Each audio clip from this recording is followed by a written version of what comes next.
third year here at LSU as the pitching coach. What do you like about Baton Rouge, and what's keeping you here? People, baseball, certainly the excitement around the university and the program. There's a lot to be excited about year in and year out, and you've got a passionate fan base that is really invested in a lot of the kids and what they're doing. So every day you're getting out of bed and you're kind of tackling a new challenge. Getting through the draft with a player or watching a guy advance when he's here from his development standpoint. So there's always kind of a new hill to climb, and certainly with the guys that are here and the resources and the people that are part of what LSU is, it's a lot of fun to be around those guys. You've been a lot of places in your coaching career, a lot of different stops, programs with proud traditions. What's different about this place? I think everything, to some degree. It's baseball. It's still the same game. It's played a little bit different. Certainly in my time with Coach Johnson and having an understanding of how we operate together, and it gives me a lot of space to do what I need to do, and at other stops it's been that way, and at some of the others not so much. So when you look at that, you're looking for a chance to grow as a coach. You're looking for it as an opportunity to have an impact on a young man's life, and in the process be at a place that has a chance to win. You want to play, you want to win. That's the purpose of competing, is to get better at what you're doing. And I think when you get to a place like this, there are so many elements to it that it becomes all encompassing, and really this is kind of the gold standard for what goes on in our sport at the collegiate level. I mean, a lot of these guys are ready to transition pretty quickly by the time that their time is done here. Some guys that's 3 years, some guys that's 4 years, certainly with somebody like Kate Anderson last year, 2 years. Everybody's learning curve is different, and I think that when you have the support, you have the resources, and you have a lot of people that are involved that have a good understanding of what that looks like, it really helps accelerate certain things, and it makes it enjoyable again to take on those challenges. Sometimes in the coaching industry, it's about the results and only about the results, but the relationships you build can be special too. And I remember capturing some moments between you and Cade, and certainly there's been others here and at previous stops. What do the relationships you build with the players mean to you as a coach? I think that's something that's sustainable, and I think that it's something that you'll always take with you. People forget a lot of what happens on a Tuesday or a Saturday or things like that, but they'll never forget how you made them feel. And when you go through some shortcomings, you go through some of the ups and downs, and you feel like somebody's on that ride with you and they're invested, I think that changes things. Now, it's a two-way street. The player has to be as invested as the coach is, and there was a former player of mine who had kind of said that when the player is ready to put in the work and be really kind of invested and all in, however you choose to articulate it, and they're excited about doing that, then it's almost a match made in heaven when it comes to our time together. That player that said it benefited from those things. He's recognized it from teammates that he's had and watched kind of as things have unfolded over the years here at these other schools that I've been at. So I think when you look at those, when it's all said and done, that's the most important part, just because, again, you can look back and say, well, we won this, we did this, and we did this, but you're building winners that are going to go on and do other things in their life. They're going to impact their kids, they're going to impact their families, and who knows, they may take on coaching one day, and that becomes something that you would like to give back to the game and feel like you made your mark to make it better. And so I think that when you do those things together, and you've got a lot of people that are involved with that, then over the course of that time, you're going to see those types of things be successful for a longer period of time. I think they're going to be more meaningful, and I think they're going to be something that other people are going to want to get involved with, and so now it becomes more inclusive in that nature.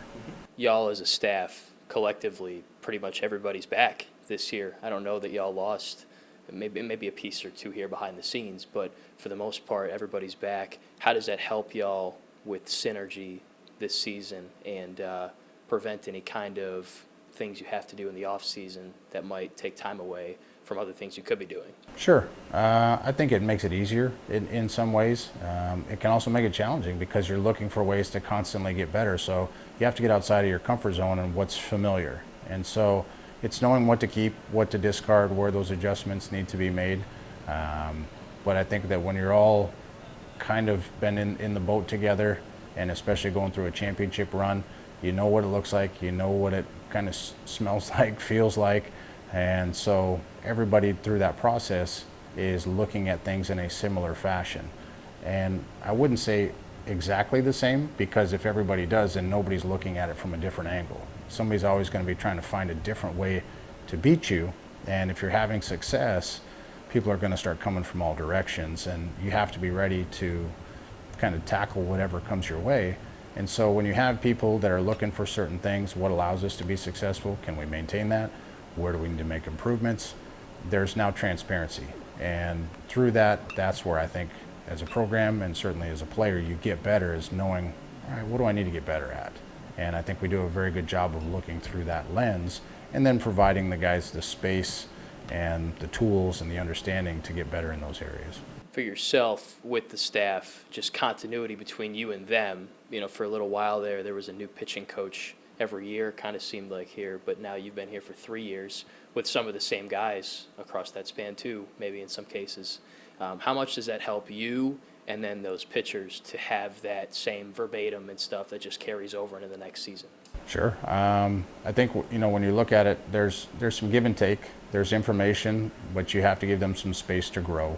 And so we require those guys to have a say in it. It is their career. And so the more that we can kind of go back and forth and get a better understanding, again, I've always felt like if you develop the person, that's going to help develop the player. If you look at it the other direction and you try to develop the player first, the person suffers, and you're not going to be able to make adjustments that you need to.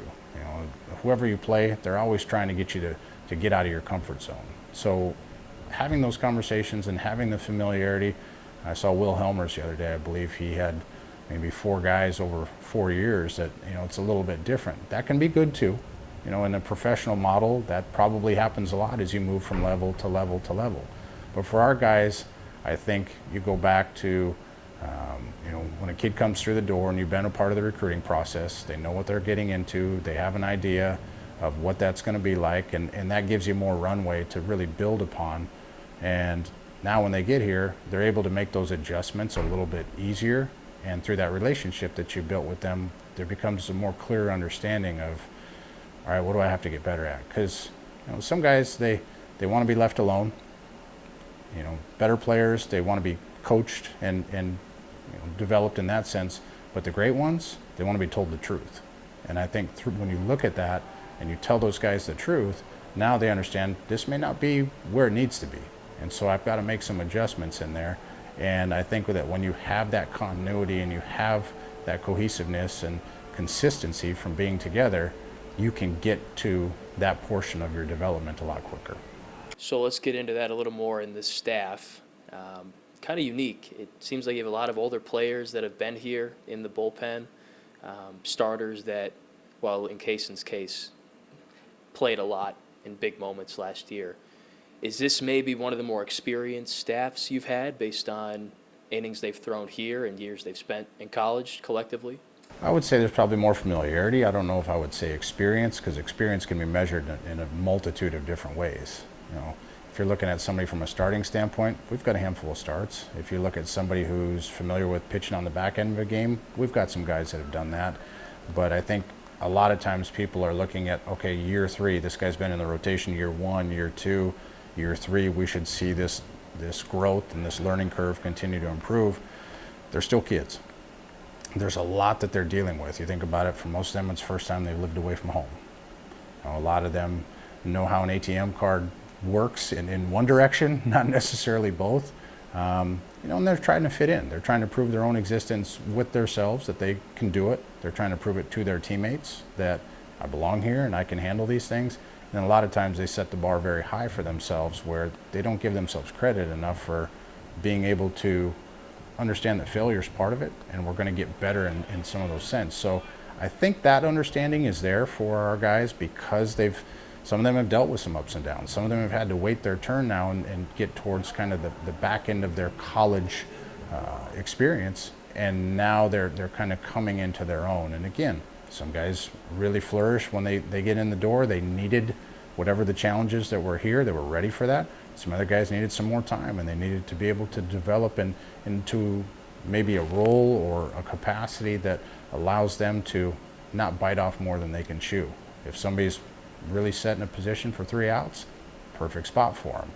Sometimes in the team dynamic, they're not in a position to have the luxury to say, okay, well, coach only needs me for 3 outs.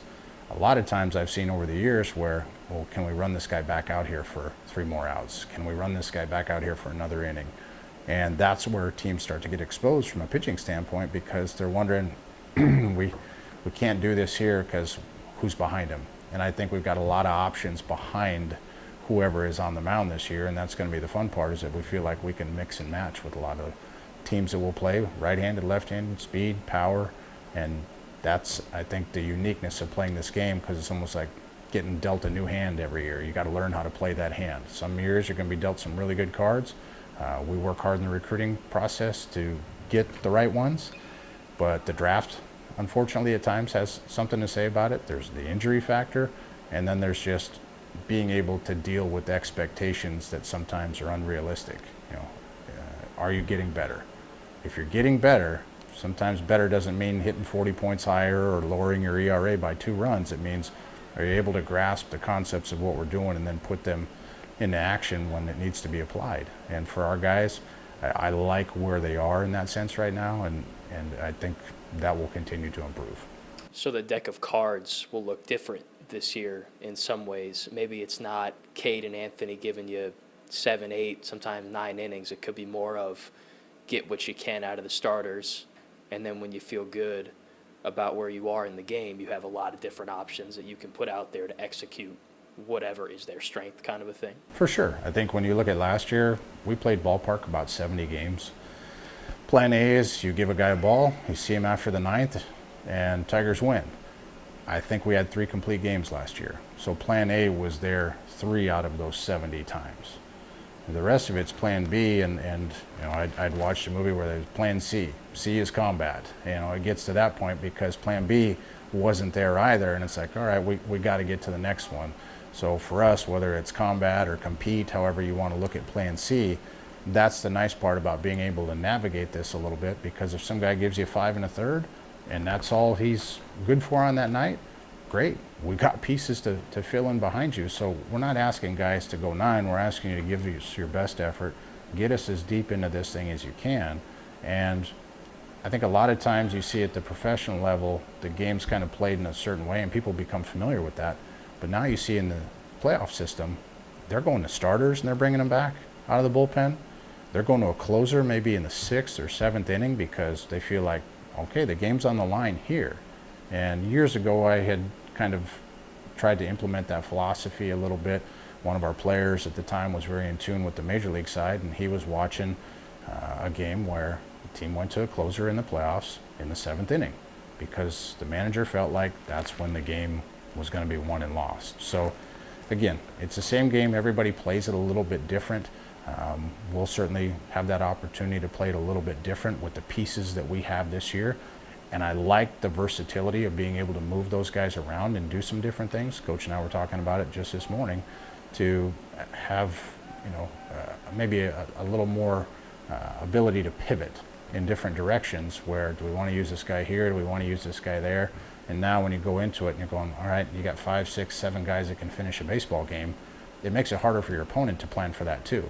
Because most teams are saying, this guy's their closer, so at this point, here's how we're going to play. Okay, well now we got 5 or 6 different guys that can finish a ball game. How do you plan for that? It's going to make the work, I think, a little bit more challenging for people, assuming that we do our job. Does it make it harder for you then too, because you have so many different options and you hope you pull the right lever at the right time? I don't think it makes it harder. I just think it makes it different. I think that the challenges are always there. You still have to perform. You can put the right guy in the right spot, and if they don't execute, then you're not going to get typically the result that you want.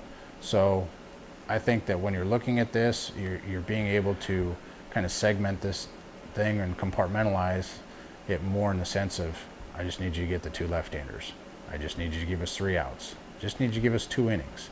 And that, when you're kind of transitioning and working guys from the bullpen into a starting capacity, never mind if a guy started at a junior college or at high school or even a different school before they got here, this league is different. The idea of how teams are going to approach you changes a little bit. And truth be told, I mean, this place can really be a huge advantage at times, and there are rare instances where there are kids in other programs that they'll come and play in front of this environment, and it might bring out the best in them just because they've never been in this and they may never see themselves playing in this space again. So they get challenged in such a way that, all right, let's take that on. So our mentality is to really kind of travel in a pack, work together, support each other, and be as competitive as we can, because we feel like if we do those things, it's going to make our job as coaches a little bit easier to pick and choose those spots of when they're going to be at their best. Okay. Well, one of the guys that will probably lead off that combat or whatever it is, you hope he completes Plan A, Kason Evans, delivered in some big moments last year, the Little Rock game, Omaha, starting against Tennessee. I remember filming him working out with Cade last year. They do the cardio together, the weights together. They spent a lot of time together, it seemed like, and that's a good guy to be shadowing. What do you think he learned from Cade that he can implement and use himself? Controllables, consistency. You know, I think a lot of times your talent is your talent. Nobody between now and opening day is going to go down to the store and pick up 7 miles an hour. They're not going to go in the weight room and pick up another, new pitch. It's going to break a few more inches. It's the consistency of your work and what you put in. So a lot of times with guys like Kason, they look at a guy like Cade, and Cade watched other guys, how they operated. So at the end of the day, thoroughbreds want to run with thoroughbreds. And they figure out how they run their race, where they need to really push, and at other times where they need to pull back and observe. Saw it a lot last year, just in the dugout with Kason, where he started getting closer and closer and closer to where the discussions were being had.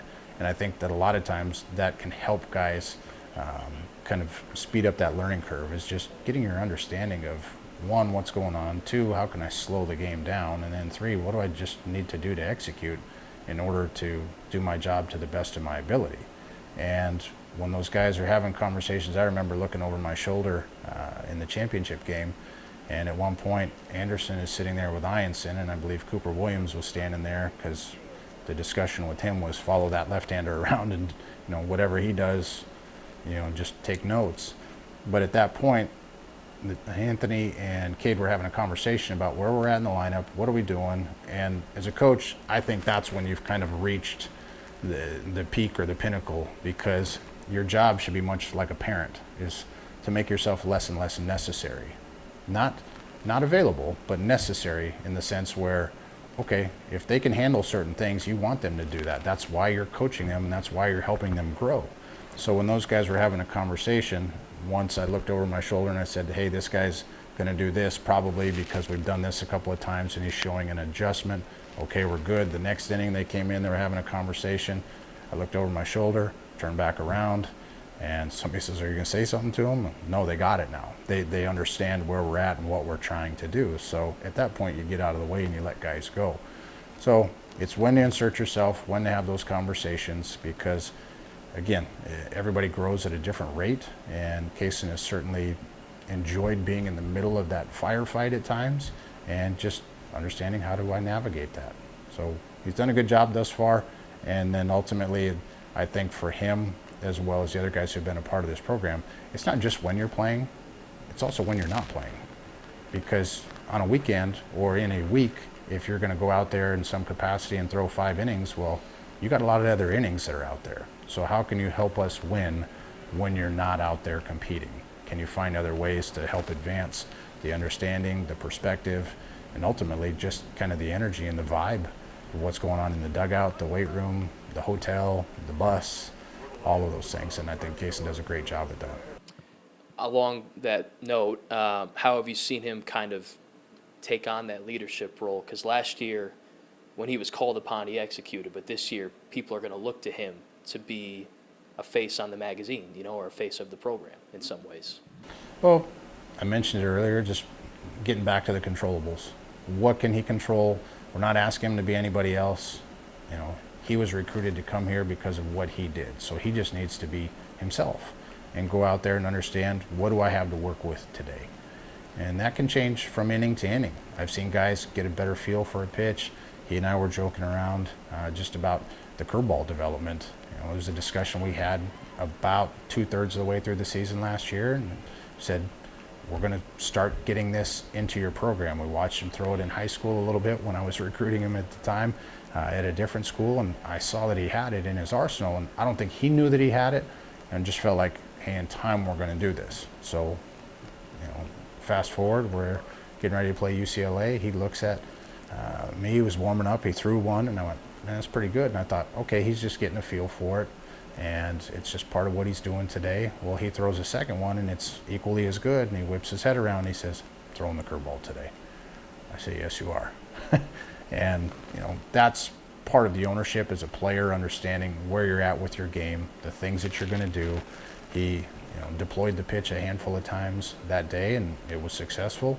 He had success with it again yesterday in our scrimmage. So when a young man gets to a point where he makes a decision and makes up his mind that he's going to get better at something, and then actually puts it into action and puts the work in to do it, you're probably going to get better at it. So if you measure it and you make it a priority, I think you'll advance in those areas. And his understanding and recognition of those things that he needed to do and how he needed to do it was great. And in that moment, you can see it in the body language, you can see it in the conviction and the belief. And that's what you're trying to put into players. You're trying to put that in there, not trying to put caution in them to avoid things. We're trying to seek out what we're trying to accomplish. Yeah, well said. You've had great success with transfers the past couple of years. Obviously, Paul Skeens, Gage Jump. Well, Skeens was before you were here, but obviously this program's done a good job with the transfers.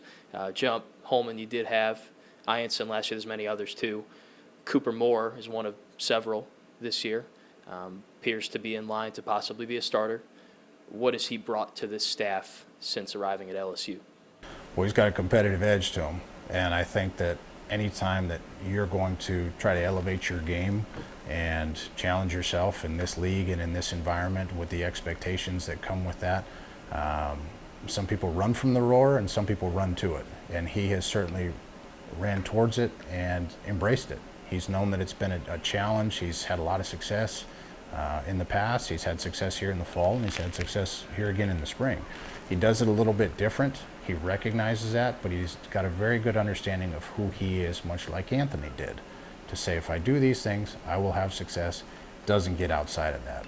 The radar gun's not particularly important to him, which it is to a lot of younger kids, because he knows that's good enough. He understands that it's the execution, the ability to mix pitches, and just stay focused on, again, on the things that he can control. On top of that, he really has a desire to win, and that's not just when he's playing. He wants his team to win. He wants his teammates to win. He has the right kind of abrasiveness that all great competitors do, where there's a little bit of a mean streak in there. He'll challenge his teammates in the ways that they need to be, and at times he'll have a little better understanding that a guy's a young kid and he's going to need to be talked to differently. He's going to need to help him navigate that space with what he's doing. He's very matter of fact, but I love all the elements about what he brings to the table, and excited to watch him go out and compete this year. Could talk about a lot of guys in the staff, but obviously your time is limited, so just want to touch on a few more if we could. Cooper Williams, we mentioned already, great freshman season, and hoping to take a step in his sophomore year. What has he done to add to his game during the offseason as he gets ready for year two? Yeah, I think the secondary stuff continues to advance. I think his understanding of what he needs to do continues to advance. He had a great role model in Cade, and the thing about Cooper is if you have to tell him anything, you usually only have to tell him once. He's very proactive in looking towards things and what he has to do. And I think a big thing for players is he takes accountability. If something doesn't really kind of work out the way that he wanted to, he recognizes why that didn't, and he doesn't make an excuse. You know, I got to make a better pitch. I got to get the ball to the other side of the plate. I got to get it down. I got to get it up, whatever it might be. He recognizes that if he didn't do it, well, then there's a layer of accountability that he's pretty transparent with, and then he actually gets into action to work and fix it the next time around. But he's been at the forefront of what we're doing. You talk about toughness, you talk about competitiveness. Um, I got a phone call about him last year at one point. They said, "How's he doing?" I said, "Man, he's sick as a dog, but he's here working today." And we actually had to send him home just because he was going to show up and get his work done, and we didn't need to fight that battle today. But you could see the makings of somebody who is going to continue to get better, of somebody who's going to continue to impact our program both on and off the field, and really the type of guy who I think people would love to coach. The character, the toughness, the makeup, all of those things are there. And for a young, lean, wiry left-hander, like, he's in that rare category where I think his better days are ahead of him.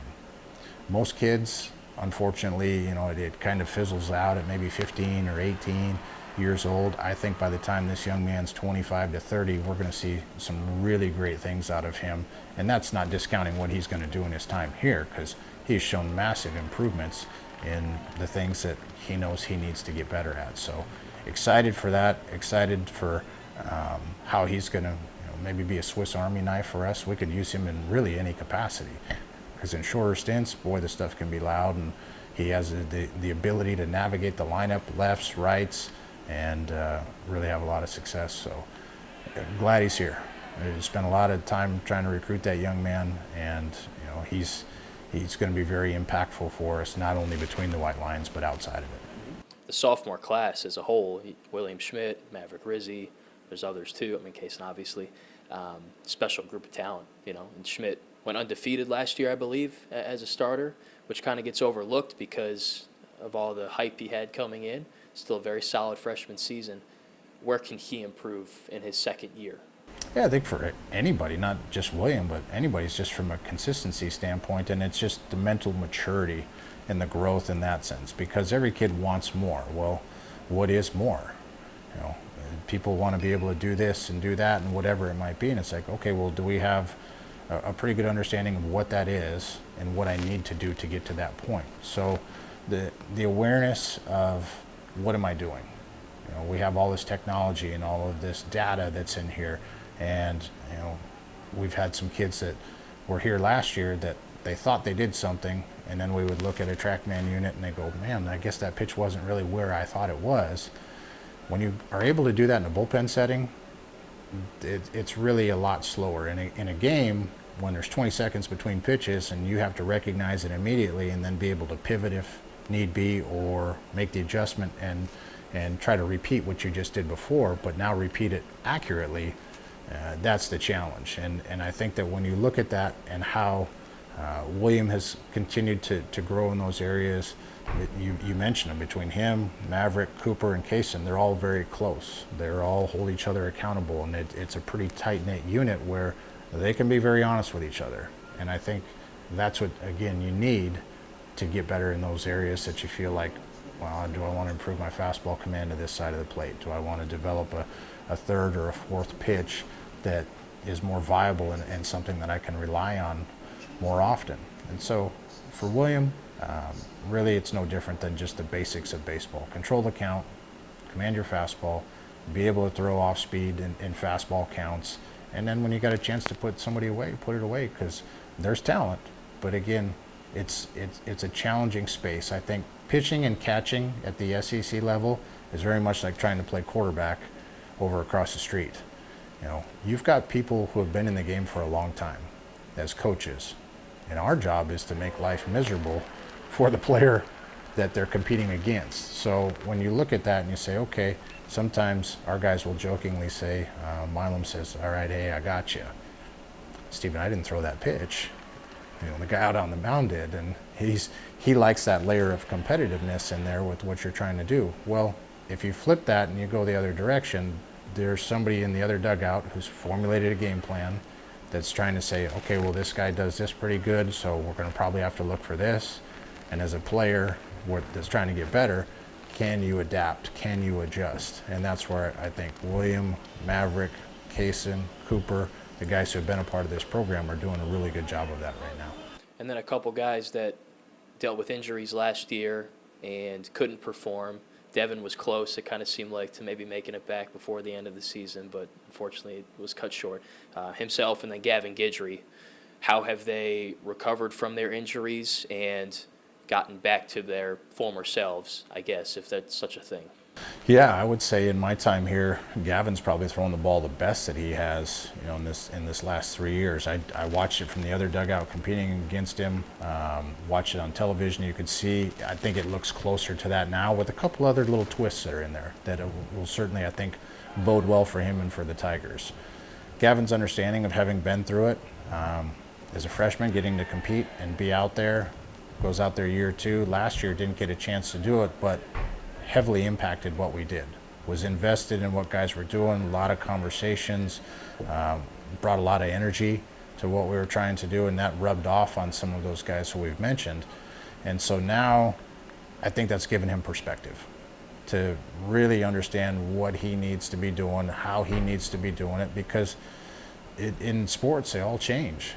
Somebody starts putting on more weight, or they get a little bit lighter and their body moves a little bit different. They hit a different feel for a pitch, and certainly the mental game is something that we're always trying to attack, and he's very strong in that department. So those things are great for him. For Devin, it's a matter of just getting him back to the post and staying into his routine. He's had a lot of success in the short stints that we've used him thus far.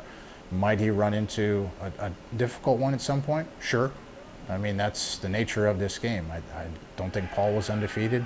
I certainly know that Gage and Luke weren't, and neither were Anthony and Cade. So when you look at that, it's like, okay, well, there's going to be an inning, there's going to be a batter, you might give up a home run. How do you respond to those things? Devin is doing a much better job of understanding what that looks like and how to use the skills that we try to give them from a mental game standpoint. And then also just a freedom to go play the game because he understands what he does well.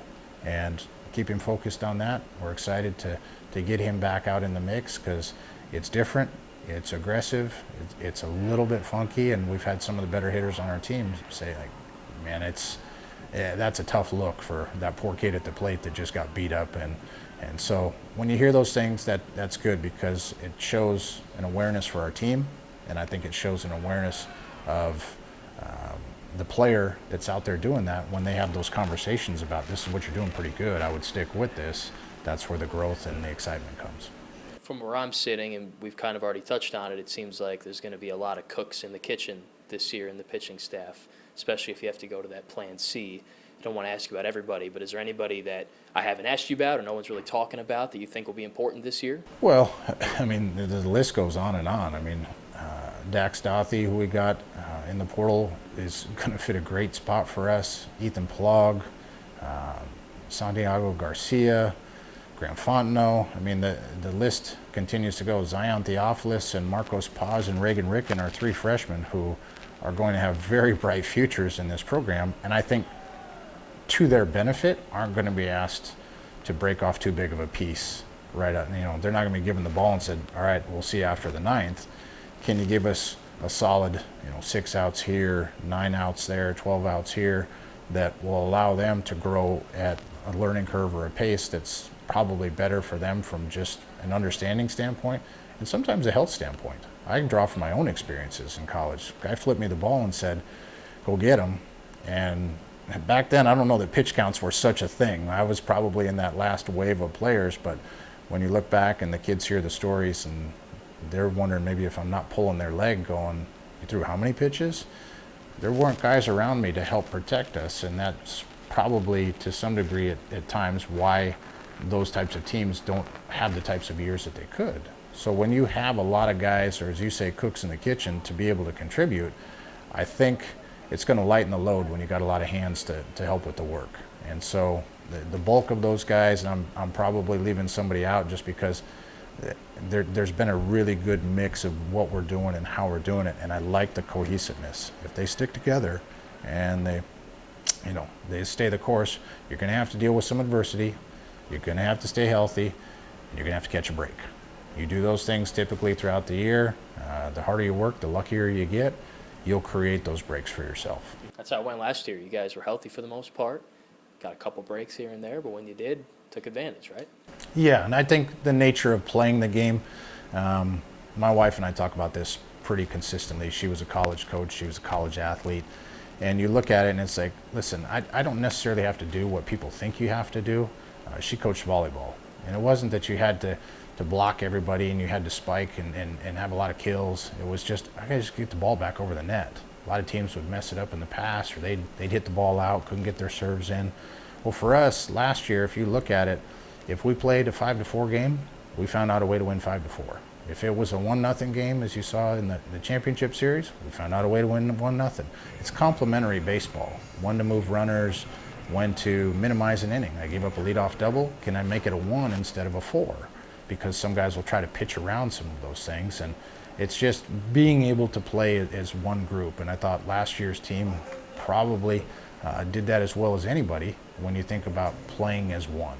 And this group this year enjoys playing for each other. That's something that from the onset, I'd mentioned to coach, like they really like being around each other. There's a cohesiveness that's there, and a lot of times with your culture or your team chemistry, you're trying to make sure that works, and it happened really organically with this group. So I think that we're going to see those guys be able to really put that into action a lot sooner, and then we'll see how that goes. You know, they had the fall for it.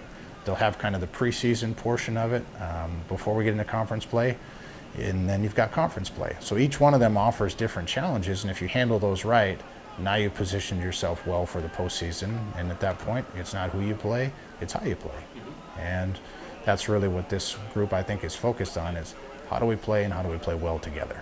Okay. And the last thing I just want to ask you, maybe a better question for Coach Jordan, but I see you working with the catchers too. It's all kind of a unit, right? Luis was huge last year, caught a lot of innings. The guys would always talk about how he would keep them level-headed on the mound and whatnot. Unfortunately, he has moved on now, exhausted his eligibility. So Cade Arambidi steps up in his sophomore year. How have you seen Cade grow into that role, possibly filling Luis's shoes? I think a lot of times young catchers, they're almost like somebody that's in the military that's like, we're going to storm the beach and we're going to, we're going to get them all. And it's like, wait a minute here. There's a better, more tactful way to go about this. Luis had just kind of a comfort to what he did and almost an ease to it. I think part of that just comes with experience and it comes with time.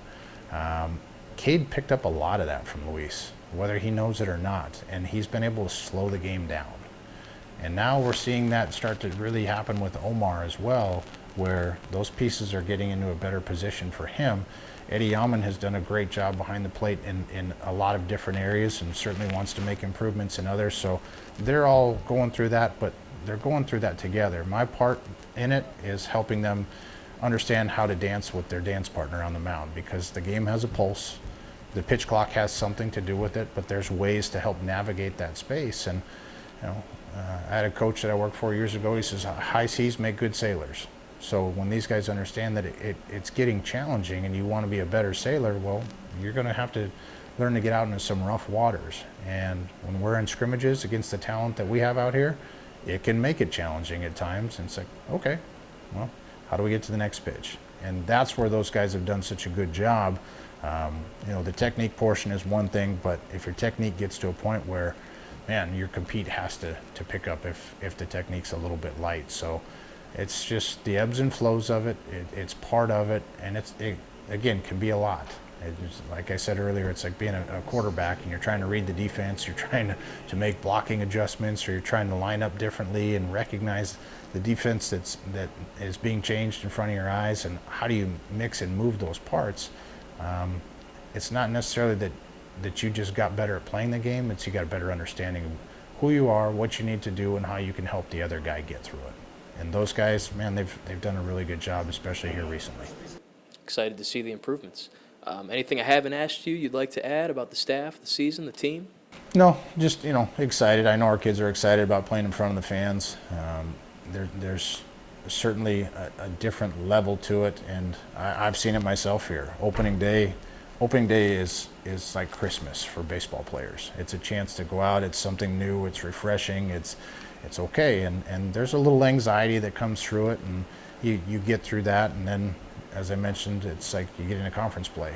it's almost like it starts over again. You can see the intensity start to pick up and those types of things. And all of that is preparing you, if you get into the postseason, to be able to manage that space as well. But it's a good group of kids. I think it's important that people understand that too, that they are kids. And there's going to be some time that they get to where they are. Paul Skeen's tremendous college career, his best one was his last. If you look at Jaden Daniels, you look at Joe Burrow, you look at players who have come through different sports at this university, they got better as time went along, and I don't think anybody expected them year one to win a Heisman or be the National Player of the Year. Yeah, we're shooting for those marks, that's for sure.